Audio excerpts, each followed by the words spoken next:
Sanchez, and today I'm here with art teacher, Ms. Chappetto. Thank you for joining me today. Thank you for having me. Now, I'm just going to ask you a few questions so then teachers, students, and other faculty members can get to know you just a little bit more personally. Okay, cool. What did you like best about where you grew up? Well, I grew up in Oak Lawn, and I still live in Oak Lawn. So I like that it's on the south side. I like being a south sider, technically. I like that it's close to the city, but not necessarily in the city. It's easy to get to the city for anything that we need to. And it is the home of my favorite pizza place, Palermo's. And it's where I grew up and had my children and raised my children, so I really like Oak Lawn. What's your favorite pizza to get from there? Palermo's. Yeah. Like, what's your favorite Oh, kind? cheese. Okay. No meat. All right. Who's the coolest celebrity that you've ever met?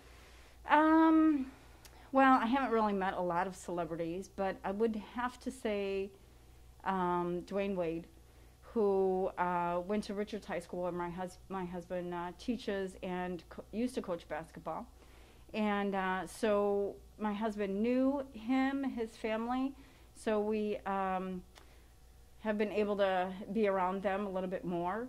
And just having a couple of dinners with Dwayne, he's really funny and pretty down to earth. And I would definitely say he's probably one of the coolest celebrities I've ever met. Okay, that sounds cool. Yeah.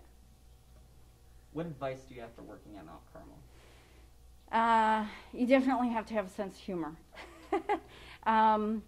Working with teenage boys, some things are always funny to teenage boys, maybe not necessarily to other people, but I think you just have to have a good sense of humor, be able to laugh with them, and you have to have patience as well. Okay, that's great advice. What was the last book that you read? The last book was The Last Days of John Lennon.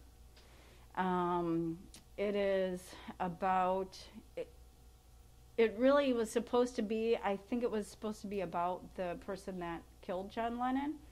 So the writer kind of puts in different, like he starts off with the Beatles, with John Lennon, and when he's younger, and his early stages, and then it kind of breaks in a few chapters in of Chapman, the one who killed John Lennon, and kind of goes, like gives a little bit of a background of what he was about, and sadly how he was planning all of this. But I really like the part of the Beatles that shed some light on things that I never knew before, and how they came about, and how they met each other, and their ups and downs, and you know, their fame, how it hit them really fast, and how they dealt with it. Okay. Would you recommend this to any readers at home? Yeah, absolutely. Especially if you're a Beatles fan, I would definitely recommend this book. Okay, then. What's one thing that's still on your bucket list, if you have one? Yes, well, I have a few things, but I would say I really would like to go to Italy with my husband. I've been there once for just a couple of days, a quick trip, and the food is amazing, the artwork is amazing. I'm not Italian, but my husband is, and I really think that he would enjoy it, so I would really love to go to Italy with my husband someday. What's one of the things that you would want to do there? Would definitely want to get to see some more artwork, because we last trip kind of crammed everything in a little bit. So seeing the Sistine Chapel and being able to spend like a half a day at least, or a whole day there to see the artwork. Okay. Sounds like it would be fun. Yeah, and the pizza's good too. Oh yeah. What's your favorite movie quote? Well, I don't know if I have a specific quote, but we do have a cat in our house named Lieutenant Dan. So there's constantly quotes of Forrest Gump floating around our house all the time. Even my kids get in on it. But I think, and Forrest Gump is one of my favorite movies, I think, and I can't remember word for word, but towards the end when he's describing to Jenny, she asks him as she's dying, like, what was it like when you were in Vietnam? And he turns it all around, like all the bad stuff, and he turns it around into something really good. He talks about the rain, He talks about the sunset, the sunrise, and seeing the sun set where he can't tell where the earth and heaven came together. It's just, I don't know it word for word, but when you hear it, it's really beautiful. And the other quotes are pretty funny. Yeah.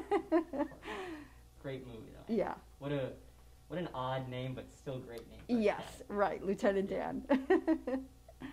What's your favorite vacation spot?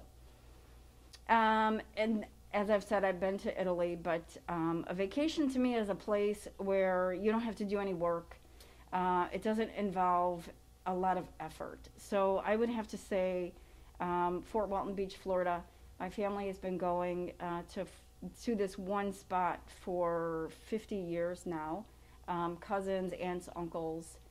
And it's just become a tradition. And when we go, there really is no cares of anything. You just kind of hang out at the beach. You can relax, you know.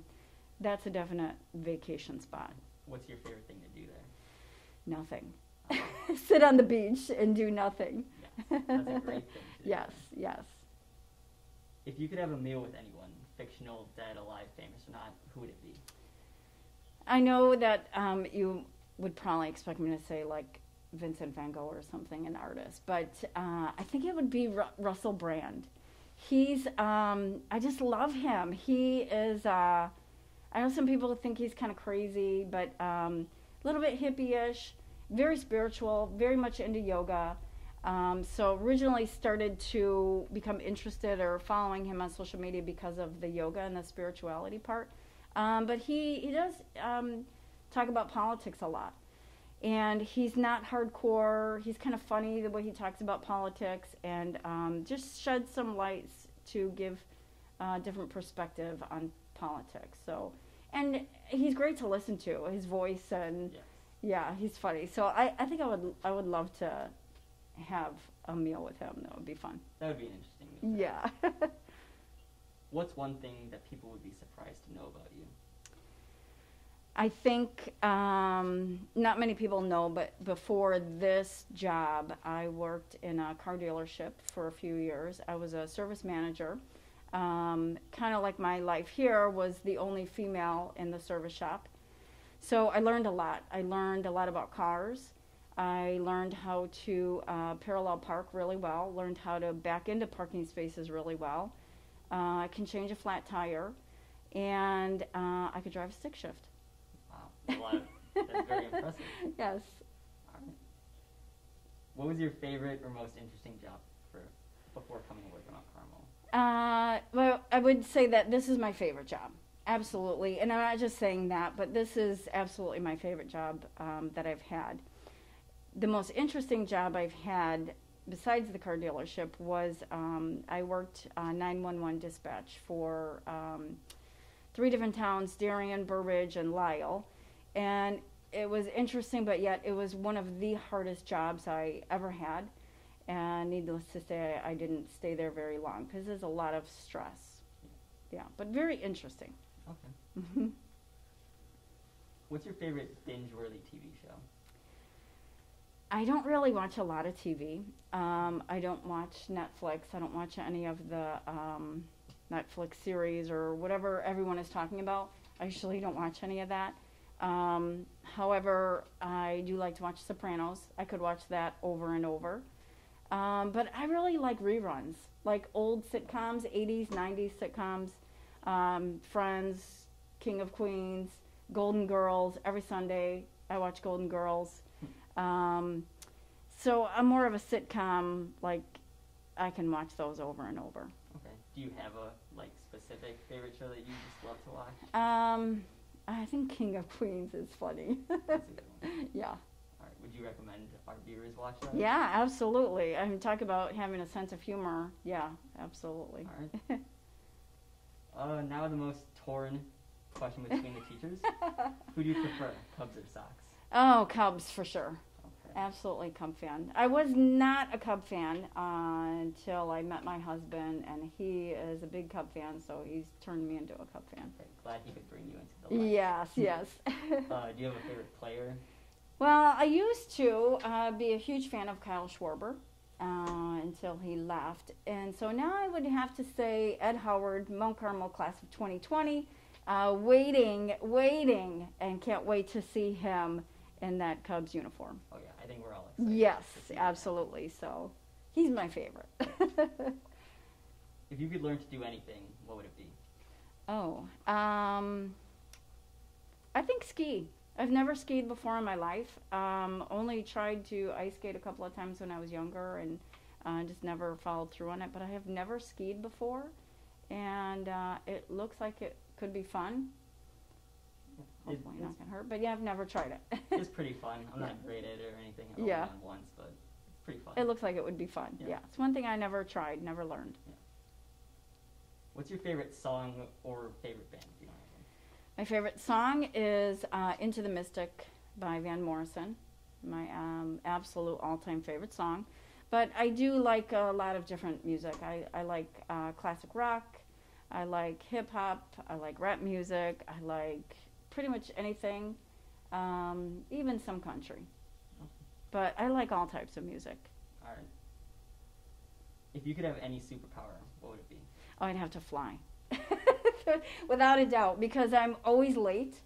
I'm always running late. I'm always rushing. And I think, like, if I had to just get up, I could get, instead of getting in my car and driving here, I could fly here. That would be awesome. Oh, yeah. Or anywhere. Yeah, that would be great. Soaring above. Then you can finally go to Italy again. And yes, really exactly. I wouldn't have to deal with the hours of flight. Yeah. That would be a great superpower. Yeah. And now, final question. If you were to pick any of your fellow faculty members to be your tag team wrestling partner, who would it be? I really think the smart choice is either Coach Alex or Coach Lynch. I'm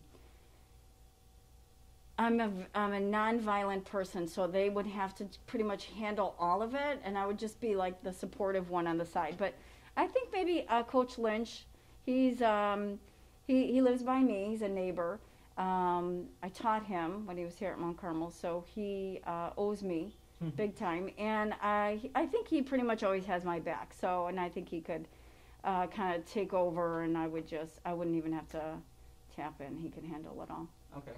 Do you have any name that you guys would want to call? Maybe we would have to be like a dynamic, like J&J or J&J duo, something like that. I don't know. I mean, I'm sure he wouldn't want me as his partner, but like I said, he owes me, so. Yeah. Well, that's actually a really great choice. Yeah. All right. Well, thank you so much for joining me today. Thank you. Thanks for having me.